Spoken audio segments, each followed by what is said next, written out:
hello guys अस्सलामु अलैकुम नमस्कार अनादर मिनी ब्लॉग এডাল আপোনাক ওচৰলৈ আহি দেখিছেন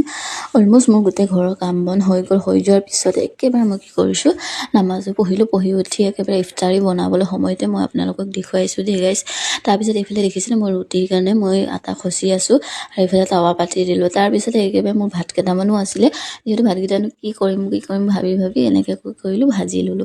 কণী দি কেনে ঠিক আছে গাইস তাৰ পিছত একেবাৰে মোৰ অলমোস্ট মোৰ সব বনোৱা মেলা হৈ যোৱাৰ পিছত একেবাৰে মই কি কৰিছো দেখিছানে এটা দুটা কৰি কিনে বস্তু সব আনি আছো আৰু তাৰ পিছত যেহেতু অকলে আনিব লাগিব ন যেহেতু আৰু কোনো আছে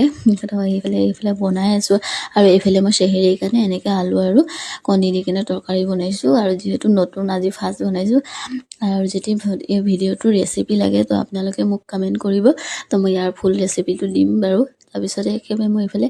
কি কৰিছো ভাজিও বনাই ললো দেখিছেনে যেটো কিন্তু চেহেৰি কিনে বনাইছো দে তাৰ পিছতে একেবাৰে মই খাই বই লৈ উঠি এফালে মই পঢ়িও ললো নামাজ আৰু আজিলৈ ইমান আছিল আৰু ভিডিঅ'টো ভাল লাগিলে প্লিজ লাইক কমেন্ট শ্বেয়াৰ কৰিব